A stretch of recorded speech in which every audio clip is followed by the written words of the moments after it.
بسم الله الرحمن الرحيم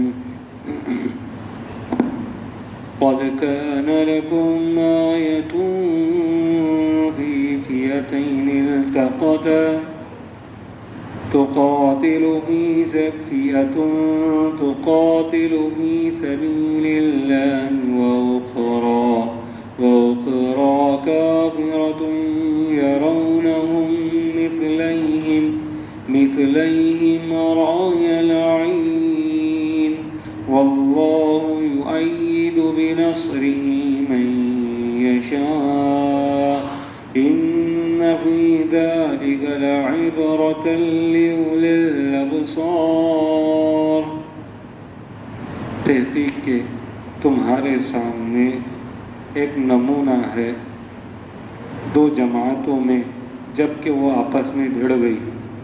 ایک جماعت اللہ کے راستے میں لڑ رہی تھی اور دوسری جماعت کافر تھی۔ وہ ان کو دیکھ رہے تھے دو چند اپنی آنکھوں سے، اور اللہ مدد کرتا اور اللہ زور دیتا ہے اپنی مدد کا جس کو چاہتا ہے۔ اسی میں عبرت ہے دیکھنے والوں کے لیے۔ زُيِّنَ لِلنَّاسِ حُبُّ الشَّهَوَاتِ من النساء والبنين والقناطير المقنطرة من الذهب والفضة والخيل المسومة والأنعام والحرث ذلك متاع الحياة الدنيا والله عنده حسن المآب۔ فریفتہ کیا ہے لوگوں کو مرغوب چیزوں کی محبت میں، جیسے عورتیں، بیٹے، خزانے جمع کیے گئے سونے اور چاندی کے، گھوڑے نشان لگائے ہوئے، مویشی اور کھیتی۔ یہ فائدہ اٹھانا ہے دنیا کی زندگی میں اور اللہ ہی کے پاس ہے اچھا ٹھکانہ۔ یہ دو آیتیں پڑھی گئی ہے۔ سورہ آل عمران کے دوسرے رکوع کی آیتیں ہیں۔ اس سے پہلے کی آیت میں ذکر کیا گیا تھا کہ وفد نجران، جو نجران کے لوگ اللہ کے نبی صلی اللہ علیہ وسلم کی خدمت میں آئے تھے، ان سے کہا گیا تھا ستغلبون، اگر ایمان نہیں لائے تو ہارو گے، یعنی کہ تمہاری ہار اور ایمان والوں کی جیت پکی چیز ہے۔ اللہ نے اسلام کے غلبے کا وعدہ کیا ہے، اس لیے تم مان جاؤ۔ تو ان کے ذہن میں یہ سوالات آیا کہ اگر ہم ہاریں گے تو کیسے ہاریں گے؟ اس لیے کہ دنیا میں اس وقت سب سے زیادہ تعداد ہماری ہے۔ تو اللہ رب العزت آج کی جو آیت ہے اس میں بتلا رہے ہیں کہ فوج کی تعداد سے جیت ہار کے فیصلے نہیں ہوتے، جن کے ساتھ اللہ کی مدد شامل حال ہو وہ جیتتے ہیں، وہ غلبہ پاتے ہیں، اور جن کے ساتھ اللہ کی مدد نہ ہو پھر وہ تعداد میں کتنے ہی آئے تو بھی وہ مغلوب ہوگے، یعنی ہارے گے، اور پالا ان کی طرف نہیں جائے گا۔ اسی کو بتلانے کے لیے اللہ نے جنگ بدر کا نقشہ آج یہ پہلی آیت میں کھینچا۔ چنانچہ فرمایا جا رہا ہے قد کان لکم آیۃ فی فئتین التقتا، تحقیق کہ تمہارے لیے عبرتناک واقعہ ہے۔ وفد نجران کو یہ کہا جا رہا ہے کہ اگر اسلام نہ لاؤ اور اس جنگ کے لیے آمادہ ہو، لڑنے کے لیے، تو تمہاری لیے عبرت کا سامان ہے۔ فئتین، دو جماعتیں تھیں جو لڑ گئی غزوہ بدر میں۔ جب نقشہ دیکھو تو آپ حیران ہوگے غزوہ بدر کا کہ ایک طرف مسلمان 300 اور کچھ ہے، 13، 7، 14 ایسی روایتیں آتی ہے، تھوڑے ہیں۔ ان کے پاس صرف 2 گھوڑے ہیں، 70 اونٹ ہے، 6 ذراع ہے، یعنی لوہے کے 6 کپڑے ہیں، 8 تلواریں ہیں۔ مسلمانوں کے پاس صرف 8 تلواریں ہیں اور 2 ہی گھوڑے ہیں تیزی سے دوڑنے والے، اور 70 اونٹ ہے، بدن پہ کپڑے نہیں ہیں، ہاتھوں میں لاٹھیاں ہے، جنگ کا ارادہ نہیں لے کر نکلے ہیں، کوئی تیاریاں نہیں ہے، میدان میں آ گئے۔ ادھر ان سے ٹبل لوگ ہیں، یعنی 1000 سے زائد لوگ ہیں کافرین کی جماعت میں، یہاں پر 700 گھوڑے ہیں، 200 اونٹ ہے، ہر کسی کے پاس تلوار اور نیزہ ہے، کھانے پینے کا انتظام ہے، لوہے کے کپڑے ہے، جشن کا ماحول ہے، عورتیں ہیں جو ان کو اشعار کے ذریعے ہمت بڑھا رہی ہے۔ اب دیکھنے والے نے آنکھوں سے یہ دیکھ رہا ہے کہ غلبہ تو انہی کو ملنے والا ہے، اس لیے کہ طاقت اور ہتھیار اور ساری کی ساری محنتیں ادھر ہے اور یہ کمزور ہے۔ چنانچہ جنگ ہوئی۔ اللہ رب العزت اس آیت میں بتلا رہے ہیں کہ جو لڑ رہی تھی جماعت تو قاتلوا فی سبیل اللہ، ایک کا مقصد اللہ کا راستہ تھا، وَأُخْرَى كَافِرَةٌ، اور دوسری جماعت کافر تھی، يَرَوْنَهُمْ مِثْلَيْهِمْ رَأْيَ الْعَيْنِ، اللہ نے دونوں کو ایک دوسرے کی نگاہ میں ڈبل بتلا دیا، یعنی کہ مسلمان جب دیکھ رہے تھے کافروں کو 2000 نظر آ رہے تھے، اور جب کافر دیکھ رہے تھے مسلمانوں کو وہ ڈبل تعداد میں نظر آ رہے تھے، بہت زیادہ تعداد میں۔ جب مسلمانوں نے تعداد میں زیادہ دیکھا تو توکل علی اللہ اور زیادہ بڑھا، اللہ کی طرف اور زیادہ متوجہ ہوئے، اور یہ یقین کر لیا کہ ہم سے کچھ ہوگا ہی نہیں اگر اللہ کی مدد نہیں ملی تھی۔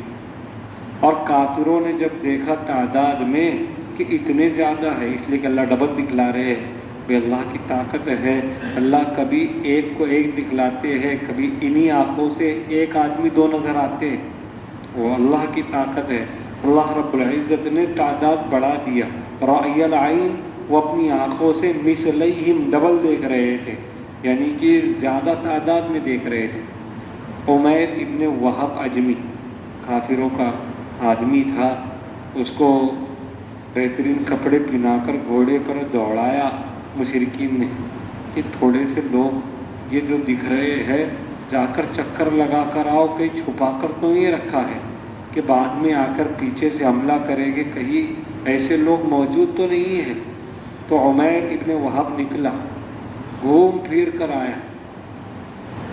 کر آ کر کھڑا ہوا اور کہنے لگا، اے گروہ قریش، تم خوب سمجھ لو، مدینہ سے جو اونٹ آئے ہیں وہ قتل کے ارادے سے آئے ہیں، یعنی ان کا مقصد تمہارے خون سے رنگنا ہے، اور وہ اس وقت تک میدان نہیں چھوڑیں گے جب تک تم قتل نہ کر دیے جاؤ۔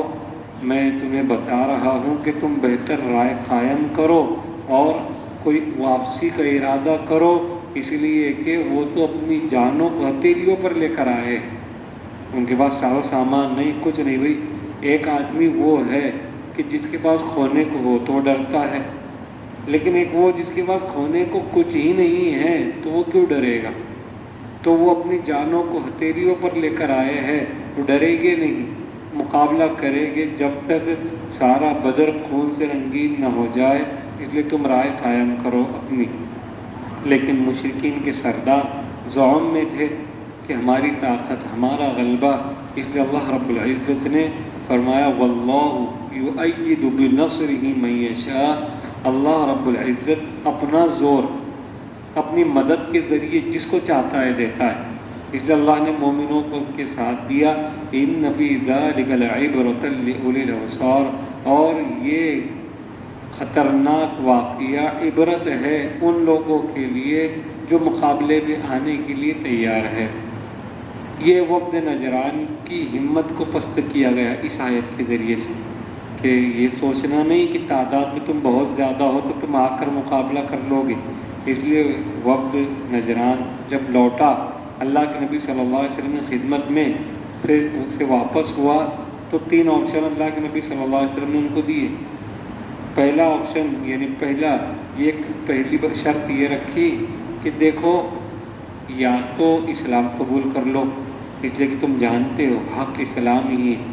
میں نے آپ کو اس سے پہلے محمد ابن اسحاق کی روایت جو امام رازی لائے وہ ذکر کیا تھا کہ ساتھ میں جو وفد کا نجران آیا تھا اس میں ایک شخص ابو الحارثہ ابن علقمہ اور قرظ ابن علقمہ دونوں بھائی بھی آئے تھے۔ جب ابو حارثہ یہ پادری تھا بڑا، اس کے خچر کو جب ٹھوکر لگی اور گرا تھا تو اس کے بھائی قرظ نے کہا تھا کہ برباد ہو وہ شخص جس کے پاس ہم جا رہے ہیں، نعوذ باللہ۔ اللہ نے صلی اللہ علیہ وسلم کے متعلق کہا تھا تو ابو حارثہ نے کہا تھا تعست امک، تیری ماں برباد ہو جائے۔ اپنے سگے بھائی کو کہا تھا تیری ماں برباد ہو جائے، یعنی تو ہلاک ہو جائے، اس لیے کہ محمد صلی اللہ علیہ وسلم سچے نبی ہے، حق ہے۔ ہم صرف اس لیے قبول نہیں کر رہے ہیں کہ ہمارے دنیاوی سارے ساز و سامان جو بادشاہ وغیرہ ہمیں بیچتے ہیں، یہ ابو حارثہ ابن علقمہ جو ہے یہ عربی آدمی ہے۔ یہ بکر ابن وائل، مکہ میں قبیلہ ہے بکر ابن وائل، یہ اس سے تعلق رکھتا تھا۔ یہ یہودی بن گیا تھا تو نصرانی بن گیا تھا تو نصارہ کے بڑے بڑے جو بادشاہ تھے اس کی خوب مدد کیا کرتے تھے، خوب روپیہ پیسہ اسے دیا کرتے تھے۔ اس لیے اس کو پتہ چل گیا کہ حق اسلام ہے محمد صلی اللہ علیہ وسلم، پھر بھی اس نے چھوڑا نہیں۔ تو آگے کی آیت میں اللہ رب العزت اسی کا جواب دے رہے ہیں، زُيِّنَ لِلنَّاسِ، لوگوں کے لیے ہم نے خوبصورت بنا دیا ہے حب الشہواتی، مرغوب چیزوں کو۔ اور 6 چیزیں اللہ نے دنیا میں ایسی دی کہ جس کے ہر انسان کے اندر یہ 6 چیزوں کی محبت ہوتی ہے۔ اللہ نے محبت کا بڑا طاقتور انجیکشن لگایا ہے یہ 6 چیزوں کے تعلق سے جو انسان کے اندر ہوتی ہے۔ تو فرمایا وہ 6 چیزیں من النساء، عورتوں کی محبت میں، عورتوں کے عشق میں آدمی غافل ہوتا ہے۔ والبنین، اولاد، لڑکے لڑکیاں دونوں اللہ کی طرف سے آتے ہیں، لیکن لوگوں کو زیادہ طلب لڑکوں کی ہوتی ہے، اس لیے فرمایا والبنین والقناطیر المقنطرۃ من الذهب والفضہ، اور سونے اور چاندی کی جمع کیے ہوئے خزانے، والخیل المسومۃ، اور اس زمانے میں چونکہ گھوڑوں کا دور تھا، گھوڑوں کا دور تھا تو نشان لگائے ہوئے گھوڑے لوگوں کی بڑی مرغوب چیز تھی، جیسے ہمارے زمانے میں گاڑیاں۔ اور 6ٹھی چیز ذکر فرمائی والانعام والحرث، جانوروں کی محبت، مویشیوں کی جو پالتو جانور ہے، والحرث، اور کھیتی کی محبت اللہ نے عطا لوگوں کے دل میں ڈالی ہے۔ اسی وقت تک نفع ہے جب تک یہ لمٹ میں رہے، اگر یہ محبت حدود پار کر جائے تو دنیا اور آخرت دونوں برباد کر دیتی ہے۔ اسی کا تذکرہ اس آیت میں آ رہا ہے، اس کی تفصیل ہے انشاءاللہ۔ سبحان اللہ۔